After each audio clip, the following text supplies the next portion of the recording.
What's up, everybody? Welcome back to another Kansas City Chiefs related video.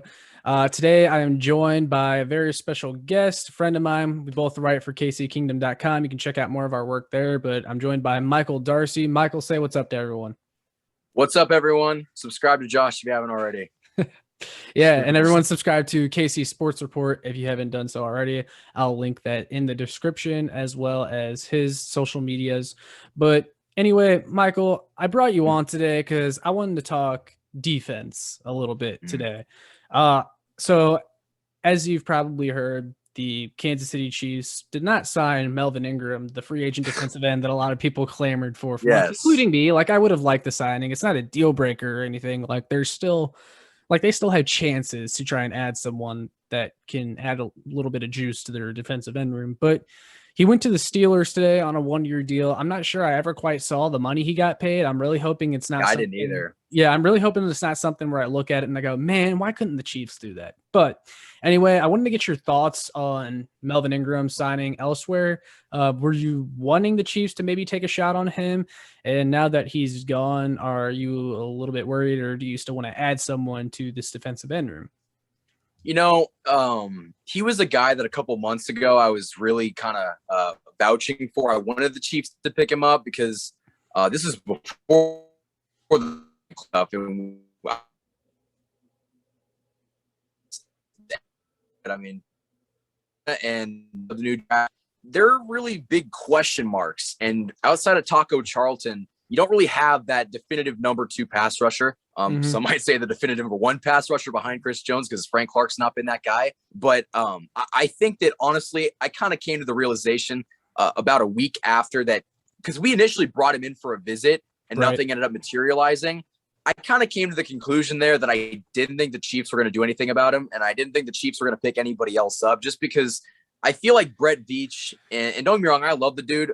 I think he almost, and we saw this with the offensive line last year, he almost got too comfortable with the guys that he had. And honestly, I kind of feel like that about the secondary, which I'm sure that we'll talk about later. Oh, yeah. But I think that, honestly, giving up on Melvin Ingram, he didn't play all 16 games last year. He didn't record a sack. Right. So he's not a guy that was going to really come in and be like an 8 to 9 sack kind of guy. And honestly, I want to know if he can stay healthy, because that's a big concern. Obviously, if he was the Melvin Ingram that we knew in like 2017, where he was getting like 12 to 15 sacks a year, I'd obviously like that. But I think that the Chiefs obviously saw something where he wanted a ton of money, and the Chiefs were like, hey, you're not worth that. And honestly, I think that I'm not this guy, because I just think that, honestly, his upside's not really there anymore, and I think that he's probably going to get hurt at some point this season. So I'm not too upset about passing up on Melvin Ingram. Justin Houston's been the guy that I've wanted all along. He's personally been the guy that I'm like, hey, he's a perfect reunion. It's a good piece to add back. He had 8 sacks last year, which is more than Frank Clark. So yeah, I think that he's had similar, if not better, production, excuse me, to Frank Clark over the past 2 seasons, actually. Yeah. And only like, what, $100 million cheaper or something like that? Yeah, just about. No, all that being said, though, I mean, you hit the nail on the head perfectly. Here's where I'm concerned. And my guy, Carrington Harrison at 610 Sports, brought this up today on the radio. And it's also a point that I've been trying to get across for a while now, is the Chiefs usually have been able to survive, because I'm going to kind of bring the secondary into this too. They've been able to survive not investing highly into corner, having I don't want to say shaky corner group, because it's not like they've been like pretty bad. Well, I mean, their lows have been kind of low. Let's be honest. Like the first Raiders game last year, like there's times where they can get, pretty shaky. And then you lose Bashaud Breeland, who's one of your reliable starters last year, and you replace him with Mike Hughes, who may or may not be anything. And then you have your defensive line, which struggled to get pressure and sacks in 2020. They're paying a lot of money for Chris Jones and Frank Clark, and they ranked in the bottom third of the league in sacks. I want to say, I might have to go back and double check, but it was somewhere. It wasn't great. And then you add Jarran Reed, and I like that signing, but I think people need to, kind of temper their expectations a little bit. Like, Jarran Reed's a solid player, but he did get cut from Seattle for a reason. He wasn't playing up to his salary there either. Now, like I said, I think he can, give this defensive line something that they didn't have before. But now you have Frank Clark who can potentially miss time. Basically, my point is that I'm concerned about the pass rush still. I still think they need someone. And I also feel that way about the secondary. Now, usually you can get away with one of those being a weakness as long as the other is a strength. But now I'm worried that both might be a weakness and what that means for this defense. Would you agree with that? Yeah, and honestly, I'm more concerned about the secondary than I am the pass rush. And the biggest reason being is because we've seen Spags' ability to blitz and send 8. I mean, he's going to mix that in. He had to last year because this front 4 wasn't getting any pressure. But the biggest concern in my mind is you didn't bring back Bashaud Breeland. If L'Jarius Sneed does not take the leap to the number 1 cornerback, who's it going to be? I mean, Charvarius Ward has shown he's a solid number. I mean, I guess 3 or 4. capable. I'd say he's a good number 3 or 4 at this point. He shouldn't start in the NFL. Well, he shouldn't start for the Kansas City Chiefs. He's a good rotational piece. I think that he's like you said, a solid 3 or 4 guy. But besides, him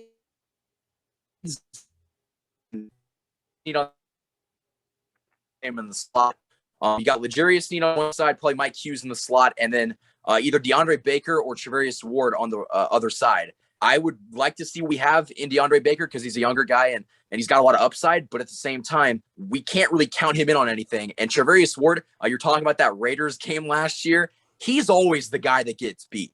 He's always the corner that just gives up a huge play. Yeah. And he gives them up too often. So that's kind of a big concern for me. And everyone casuals will say oh, we got Tyrann Mathieu. And Juan Thornhill's going to take a big step up. Well, that's great and all, but if your corners can't press and your corners can't stay on their man, it doesn't really do any good. Yeah. And I mean, they're one injury away to one of those top 3. I'll say their top 3 in the secondary is Thornhill, Mathieu, Sneed. All guys that had been hurt extensively in the past. L'Jarius Sneed missed however many games it was to the collarbone. Yeah. Thornhill tore his ACL at the end of 2019. So that's something you got to be concerned about just a little bit. Tyrann Mathieu, he's also gone down with injuries before. If that happens again to any of those guys, I'm extremely worried. And I really wonder what the Chiefs see in their defensive back group right now that made them move on from Bashaud Breeland as easily as they did. Well, you brought it up. The 3 main guys have all got injury history. Mike Hughes has had neck issues for the past however long he's been in the league. And DeAndre Baker broke his femur last year in week 17. So this corner group, Charvarius Ward's broken his hand in the past. Yeah. So these guys, I mean, I understand that you're going to have an injury history as a cornerback because it's a physical position. But at the same time, we are an injury or 2 away from having Rashad Fenton be our starting cornerback. And don't get me wrong, I think he's a solid rotational guy. Right. He's not starting caliber. And I just think that Brett Veach didn't really do I think if we had Bashaud Breeland right now, I would feel a lot more comfortable in this group. Yeah, no, absolutely. And, having a good pass rush would help those guys out. But again, I'm a little concerned about the pass rush. Now, I made a Chris Jones video last week talking about his move out to defensive end. And while I'm intrigued by the position change, I'm worried that the Chiefs might be using Chris Jones playing at the edge position as an excuse to not address the edge position. And I'm worried that they may rely on him too much to get that edge pressure that they don't play him inside as much anymore. Now, again, the Jerron Reed signing allows you to move Chris Jones around, and that's great and that's fun. And I think they'll be able to make offenses play guessing games when it comes to Chris Jones. But you still want to take advantage of Chris Jones, who is the second best pass rushing defensive tackle in all of football, right behind Aaron Donald. I feel like what you're gaining at the defensive end position by moving Chris Jones over there doesn't fully compensate for what you lose by taking him away from the middle, if that makes sense. Yeah. And usually guys on the end have a lot more speed. I'm not saying Chris Jones isn't fast, but he's fast because he moves well for a big guy. D-tackle. Yeah, he's a D tackle, and that's why he's been so successful, because he's able to move so quickly and force internal pressure. And honestly, I think it was the year that he had, I think it was 18 sacks in Bob Sutton's, I think it was 2018. He was actually primarily playing, I think it was a little bit on the end, Yeah. where he was able to get all those sacks, which don't get me wrong, it's impressive, but we also had a better pass rush at that time. We don't Right. have that luxury anymore. And I just think that I agree with you 100%. Bringing Chris Jones out, it's good for like 25 to 30% of the snaps. But if it's 75% of the snaps, I mean, you're getting rid of a great defensive tackle and you're forcing him into play a position that, honestly, it's not fair to just assume he's going to be it's a hard position to play, obviously, and he's talented as a D tackle, don't get me wrong, and we've seen flashes at end, but moving a guy from what he's already so naturally good at, it has its fair share of risks, and it's just like, is it even worth it? Right. No, I totally agree, which is why I think they should just kind of admit that they have a weakness and go out and get a defensive end. You mentioned Justin Houston. I would still like to see them maybe bring in a Justin Houston or an Olivier Vernon, Everson Griffin, even maybe. But realistically, those are bottom of the barrel guys at this point. Well, I say that, though I still believe in Justin Houston as a reliable defensive end in this Yeah. league. But that's also just my Chiefs fandom there speaking. However, I feel like the Chiefs, one of the reasons also they may be hesitant to make a move is also because they want to wait and see what becomes available post training camp. Because there's always a few big names that you didn't think were going to be available before that surprise people like, oh, wow, they cut that guy. And defensive end is definitely a position that we could see some guys come available. A couple guys that I talked about, wrote about, even made a video about recently. One, Jerry Hughes of the Buffalo Bills. I know they brought in a couple draft picks, Greg Russo, Carlos Basham, a couple guys I know a lot of Chiefs fans liked, and they still got Mario Addison, a couple other names that escape me at the moment. But he could become a casualty where they just have other guys that they like, or even Mario Addison, maybe he could be a cut candidate. And that would also be one that I would be kind of interested in. Jerry Hughes, he had 5 sacks each of the last 2 seasons, also an 86 overall pass rushing grade from the edge per PFF. And then another guy I like is Devon Kennard from the Arizona Cardinals. He's listed as one of their top cut candidates, according to a few articles I've read recently, because they got JJ Watt now. They also have Isaiah Simmons, who's emerging, because they run a 3-4 there. So they utilize a lot of guys in a lot of different spots. Outside linebacker, defensive end, same thing. That's what Kennard is. But he also has experience in a 4-3 as well. He played that with Detroit. In fact, he actually played under Steve Spagnuolo with the New York Giants from 2015 to 2017 when Spags was the DC there. He's kind of a Swiss Army knife of sorts, so that's another guy that could become available. Anyways, my point is there's some other guys that could become available post-training camp. Do you think maybe that's what the Chiefs are waiting for? And do you think any of those names would pique your interest or the Chiefs' interest for that matter? Honestly, I think that the guys that you mentioned besides Justin Houston, I could see them getting released. And honestly, that's like a camp invite, but I could also see them not making the team. And honestly, I don't think the Chiefs are going to bring in another pass rusher. And I think they should. I totally agree. They should, but they won't. I don't think they're going to do it because I had that mentality that if they were going to do it, they would have done it. Brett Veach has been very proactive in free agency and basically his entire career of getting the needs filled. The offensive line is completely turned around thanks to Brett Veach. But at the same time, I just don't think that Brett Veach is confident in the market, and he's got, I guess, an abundance of confidence in the guys that he's already got. But that could be a problem because I don't think the guys that we have that are that really that good. So we're gonna have to wait and see how this pass rush actually is. But I think that the Chiefs' stubbornness to get more ends could come back to bite them.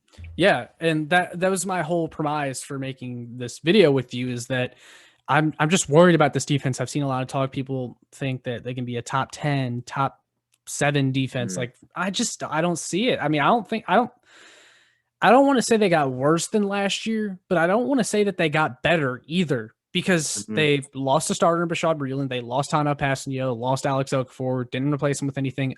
Once again, I'll say that one more time. I like the Jerron Reed signing, but people have to temper their expectations a little bit. And then the linebackers even. I love the Nick Bolton pick. I think he's going to progress faster than some people think, especially being a Mizzou fan. Like, I've seen the dude play. He picks up very fast. But even that being said, like, I feel like fair rookie expectations for Nick Bolton is like a Damian Wilson type player as a rookie. And we had Damian Wilson last year. So basically, you're just kind of replacing Damian Wilson with another Damian Wilson. Different players with different skill sets, but you kind of get my point is that like we didn't really get better, but also you knew what you were getting. You know what I mean? Right. Willie Gay, we can only hope that he improves and picks up more of the playbook too. But overall, I still see the linebacker core as kind of average. So overall, this defense, I'm just looking around and there's so many question marks. And it's not even like the guys that we have aren't good. It's just question marks everywhere. And they just need someone at one of these position groups that is just a proven commodity.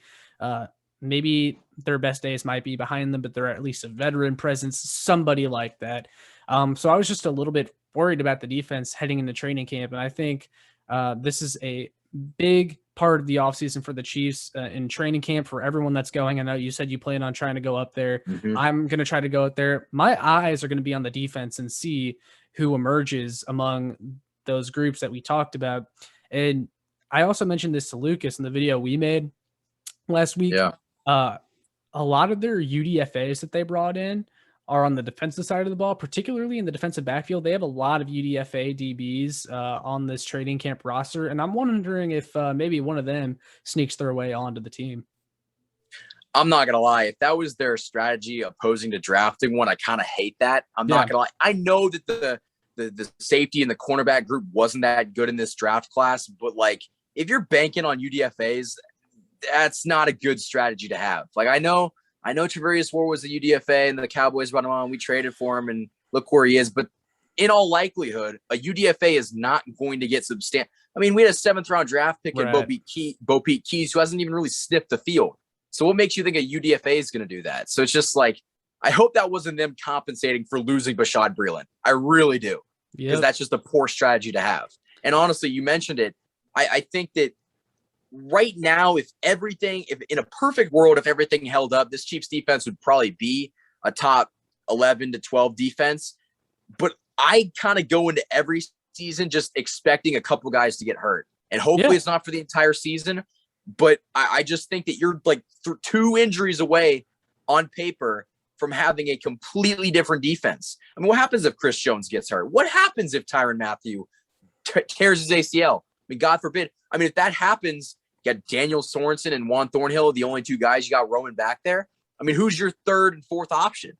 It's just like you kind of have to take into account that things aren't going to go as planned. And if they don't go as planned, how are you going to rebound? Yeah, and I know Brett Veach is smarter than that, which is why I'm like so skeptical of what we have right now. Because Brett Veach even mentioned specifically before, I remember listening to his press conference pre-draft, and he mentioned how it's always important to build depth because in 2019, back when their defensive end group looked really good, they had a healthy Alex Okafor, Emmanuel Ogbah, Tano Passanio, who looked to be improving. All those guys, they were so stacked at one point. And then all of a sudden they were looking kind of thin because Okafor got hurt, Ogbah got hurt. They went out and picked up Terrell Suggs. Brett Veach talked about how quick attrition can hit. So I know he's smarter than that. I'm just yet to see anything that would make me feel better. And that's why I think this training camp is going to be huge. And I'm a little bit worried about the defense. He must love Joshua Kaindoh. I mean, he must be in love with Joshua Kaindoh or Mike Dana or the guy or them 2 put together, because besides that, I mean, Taco Charlton's failed for a reason. Like, he's got the traits, but he's also not going to be an elite level pass rusher. And I don't think that you really need a guy that is regarded as one of the best pass rushers when you got Chris Jones. I do think Jarran Reed's going to be something. That's interior pressure. I think that if you can't, I mean, even Tano Passanio was able to force something off the edge. Even if it wasn't in sacks, he was able to get to the quarterback. And Alex Okafor, I think, was underrated as well. So when you take those guys out of it, I mean, what are you going to do? Yeah, you're just they're taking a leap of faith, I feel like, with the group that they have, both at cornerback, defensive end. It's just a huge leap of faith and probably one that I wouldn't be willing to take. But Michael, I think we hit pretty much everything. I just really wanted to talk football with you since it's been a while. So for those of you listening, make sure you smash that like button, share, subscribe so more Chiefs fans can find this, and make sure you check out my work on showmefootball.com and our work on kckingdom.com. That's all I got for today. Peace.